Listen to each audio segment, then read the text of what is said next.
Hello, everyone. It's Aunt the Astrochick, and I realized the other day that I never published the video I made on the Great Transition.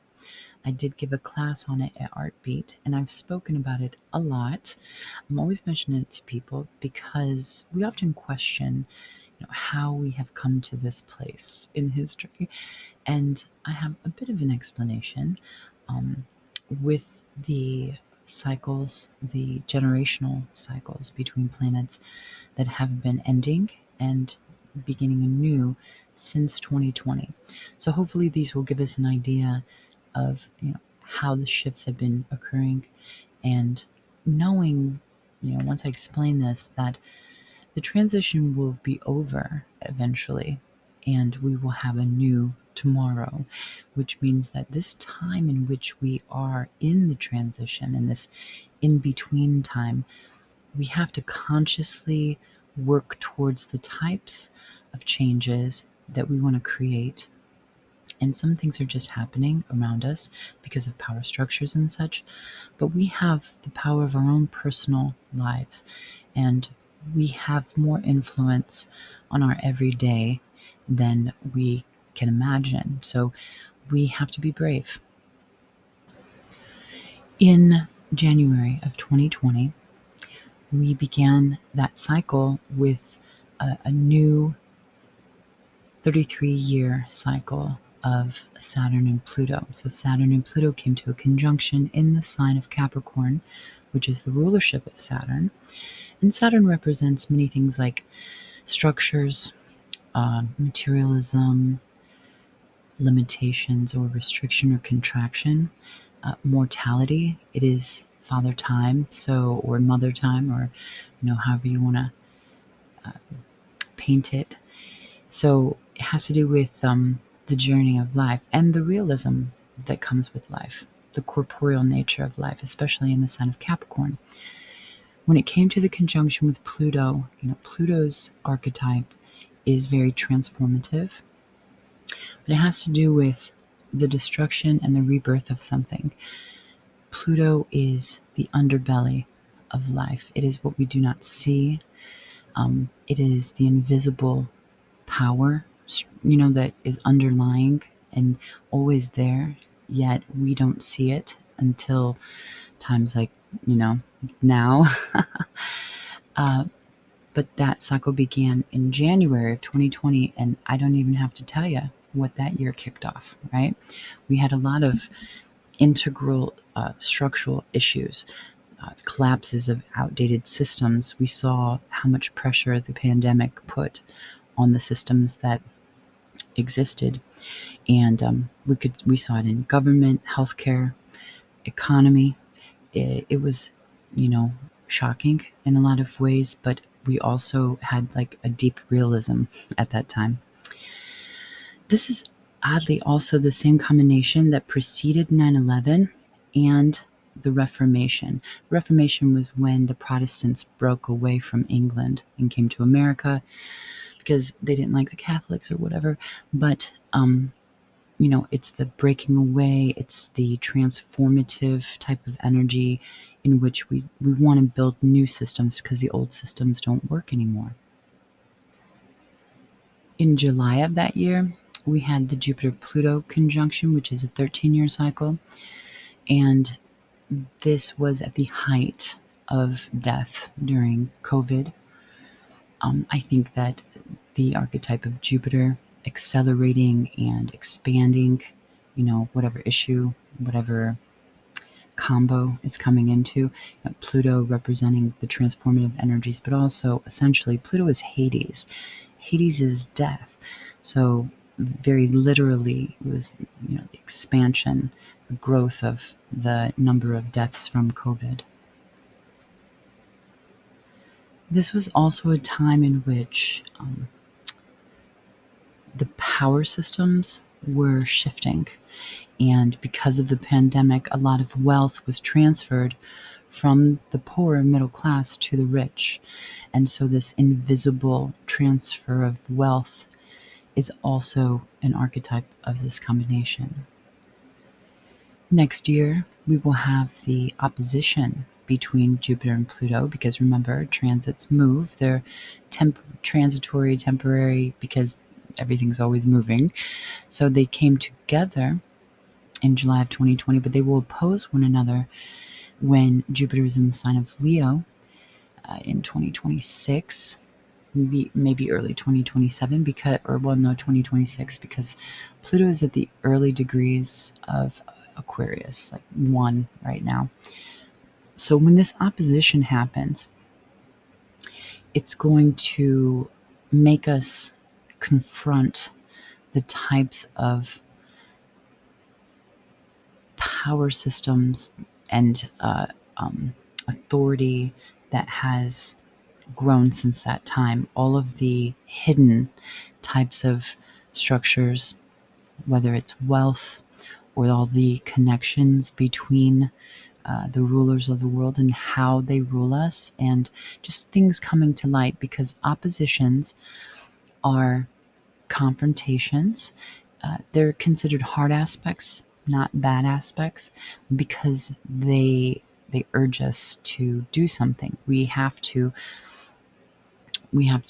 look at a subject head on, and so we examine, and then we have to come to find some understanding about the planetary energy. So Jupiter and Pluto very much have to do with the design of power structures and the way in which power has changed, and the underbelly of our systems, and how much of the wealth and power has been shifted so much. In 2020, it was actually the winter solstice, so the sun was at 0 degrees of Capricorn, which is a powerful moment in time. All of the cardinal hinges when we turn into a new season are powerful times of initiation. So it was on that day that Jupiter and Saturn came into their new cycle, and this is a 20-year cycle. So every 20 years, these two social planets come together, and they paint the picture of society. What's going on with the structures of our society. Oddly enough, this one that hit in December of 2020 was special for a couple of reasons. Yes, it's a new 20-year cycle, but it was also a new 200-year cycle. The systems, or the cycles that they had meeting up, the past 10 cycles of this 20-year cycle, have been in earth signs. Earth signs have mitigated us through the Industrial Revolution, the acquisition of wealth, the structure of our country, our infrastructure, and basically the way in which society runs, right? And because it's been doing this in earth signs, it's been very materialistic, right? Building, having, wanting. We've been hyped up with consumerism. People go broke paying for Christmas. You just have to have certain things, materialistic type of stuff. And so this generational type of energy has been very earthy in its nature for the past 200 years, excuse me. And so now it has transgressed, or it has changed into air. So now for the next 200 years, when these planets come together, they would do so in air signs, which is a very different vibe than Earth. Air is intellectual, it's communicative, it's information based. And isn't it odd, or not odd, but I should say it, isn't it fitting that, back in the day, the commodities, number one commodity used to be oil or food of some kind, like wheat, corn, something real, right? And now the number one commodity is, can you guess? Information. Wild, right? This energy is very much about community, collaboration, decentralization. So we need to communicate with each other. It's more communal in certain ways, like air is, there is exchange, intellectual exchange, and it's also detached a bit. So maybe we will find some perspective. We began a new Venus conjunct the Sun cycle, which is it's a Libra. The term star point comes from an astrologer named Ariel Goodman. She has an awesome book called, I think it's in my bag. It's called like Venus Star Rising, a new cosmology for the 21st century. She teaches the concept of what the Venus star point is. Venus star point is when the Sun and Venus come together in their conjunction, which is also known as a cazimi, right? When this happens, Venus, she follows this cycle, this trend where she creates a five-pointed star within the zodiac wheel over 8 years. 5 and 8 are Venus numbers, right? And this is due to her cycle. And she creates this five-pointed star. So these points are the points on the five-pointed star. Now they wobble between signs over millennia, but what's happening is in 2022, we had a new cycle begin with Venus as the evening star, and this is like over 100-year cycle. It doesn't end until the next century as the morning star, so there's a transformational type of energy that goes with this. But Venus is very much associated with the feminine and relational ways of life. Venus is a benefic, so she wants things. She wants good things. She wants abundance. She's a propagating planet, so she wants to create more from what exists. And the fact that it shifted, the star point shifted into Libra. Now it will go one last time in 2026. It'll go one last time to Scorpio. 0 Scorpio next year. And then after that, every time it comes to this point, it will be in Libra. And this changes a bit of the dynamic. Scorpio is a feminine sign, but it's also ruled by Mars. So the structure of it is a little complicated, right? It's also water. And now that we're going into this Libra star point, Libra might be masculine in nature because it's outward and it's cardinal. It's also the rulership of Venus. So Venus is a little more, it's better suited. It's social. It has social grace. It has taste. It also has finesse when it comes to communicating and building community and interacting with other people. And Libra represents things like justice and harmony, beauty, art, and balance. And we are currently rebalancing and reconfiguring our own value systems and our relationships with our world. Okay. We also need to reevaluate how we feel about sacred feminine power. Now's the time, ladies. We have to honor feminine intelligence, intuition, our empathy, our cooperation with each other because we get more done together. And we have to redefine what is love and beauty and what fairness means to us in our individual lives. This is important things. Now, interestingly enough, back last year in March, when we had the eclipse season, that was the eclipse in which we had the Great North American Total Solar Eclipse, which was viewable to many in America. I know I was not in the line of totality, but I saw most of it. My state was in the line of totality, though. It was an event that brought us all together. I think collectively we felt the shift. I know I did. I had personal things going on. I lost my grandmother and all that jazz. So at that time, at that eclipse portal, we also had a progressed new moon phase begin for the United States of America, which it's interesting. I did some intense research on this because I'm a nerd, but this is the 9th new moon of America. And we all know like 9 is a sacred number, and that's why it's crazy when I went back and was researching the years of the new moon cycles of America. It was like, in the beginning, there was, maybe a couple paragraphs.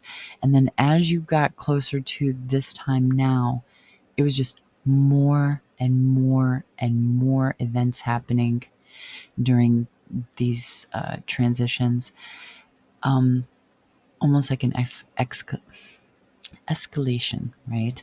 And also indicative of the age of air, where there's so much information out there. Sometimes it could be a little overwhelming. But the new moon phase for America, it occurred in the sign of Pisces, and it's a new 30-year cycle for our nation. So it's a deep internal reboot. The USA entered into a new developmental phase, both spiritually and socially. The moon in the chart of countries represents the people. So this is the body of the constituency, right? And so new moons are dark moons. We have to remember something new has been planted and the seed has broken open under the surface. But we cannot see what is growing yet because, we hope we know what's growing, right? Because you put all your intentions in that seed pod when you planted it, But we have yet to see what is coming from this initial new moon. Once we get into the crescent phase, which will be in 2027, we'll start to see the growth and what is actually like coming from this new moon energy. Last year in November, so it was after the election, but we had our final ingress of Pluto into the sign of Aquarius. So America's Pluto return kind of officially ended when, reverberations, we could still feel America's Pluto return, obviously, but the actual ingress into Aquarius for the entirety of that whole cycle, which is a 20-year cycle, it occurred last November. We've seen a lot of shifts in power dynamics when it comes to tech and AI, and even communal structures, things that we have always looked to that have been within our society available to us, they're ending, they're disappearing, they're going away, and it's jarring to a lot of people. PBS, who didn't grow up on, well, rich kids didn't grow up on PBS, but poor kids, that was that was our entertainment and our learning and our safe space back in the day. And so just watching all of this evolution and all of these future systems starting to form is both amazing and very, very uncomfortable, right? Especially as, Pluto is destruction and rebirth. So there's always something that's going to end and then something that's going to begin anew. There's a promise of renewal. But because Pluto is such a long-winded type of transit, it takes 20 years to go through the sign of Aquarius. I think in some signs it takes 30 years to go through a sign because of the orbit of Pluto is, it's not exactly spherical, it's a little oblong. But anyway, the whole point is like we have this great amount of time in which to incrementally change. Although the beginning of it was very thrusting and pounding because we had all this other stuff going on. So we felt it even more so. But it'll just be interesting to see how technology changes, transforms the power structures within our society. This year, Jupiter began its new cycle in the sign of Cancer. Jupiter is in one sign per year, basically. So every year, Jupiter changes signs.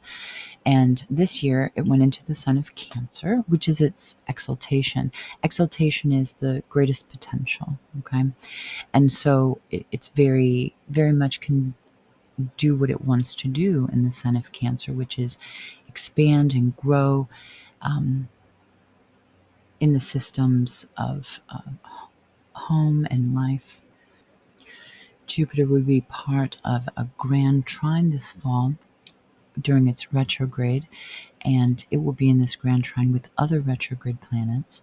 So We may be going back into the structures of our lives that we want to expand, but we have to revisit how we can expand those things, how we can grow our own personal lives. Cancer is very associated to home, family, and that kind of thing. Uranus began a new cycle in the sign of Gemini, but it recently went retrograde, so it will return to the end degrees of Taurus. But the new cycle has begun, even though it revisits the end of Taurus to finish up business there.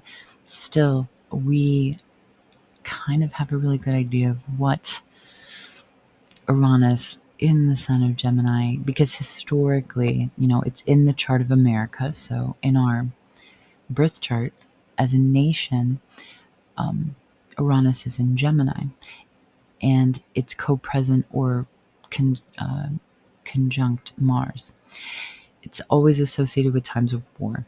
Okay, I'm not saying that's what's going to happen, but I would be amiss to not mention that because of the reality of life right now and how things are going and what we see coming, right? And I don't want to say expect it, but I'm going to say that, the recipe is being mixed together right now. So, the cycle that Uranus has in Gemini will be a 7-year cycle. It's gonna be about disruptive kinds of communication, things that kind of, Uranus is a disruptor. It's also an awakener. Let's put it that way. So we might be awakened to a lot of truths, a lot of information that we didn't have before. We might also be disrupted by the things that society talks about, right? And also, I think we're also going to be disrupted. Okay, I wanted to include this because I was thinking about this the other day. Have you guys gotten on the computer and they give you the AI version of whatever you're asking, and then you can go and look for the real information underneath? Do you know how many times I have looked at the AI answer and it's been wrong? Like, essentially wrong, not almost right, but incorrect.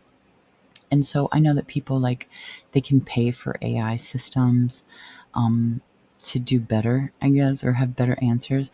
But they have all of these free AI that they want people to try and to challenge. And every time my internet is spotty, every time my lights flicker, I think to myself, that new data bank that they put out in, near where I live, it's using so much water for people asking stupid questions online. It just seems like such a waste to me. And I'm going to leave that there because I think that AI and its bad answers is going to negatively affect our society, especially young people who don't know how to use those systems yet, because I don't even think we know how to use the internet yet, guys. It's kind of like Uranus, chaotic in a lot of ways. So this is all the time that I have right now. Maybe I'll do a part 2, but this is just mainly to show you all there are so many things going on. There are so many transitions and endings happening, and then the renewal. And this time that we're in right now is like the in between. That's why it feels so unsure. So there's so much uncertainty. But we cannot despair, okay? Because the future is what we make it. We have to actively try to make things better, okay? You have to stay positive, and we have to work together. So I hope you guys enjoyed this. I'll catch y'all later. Bye.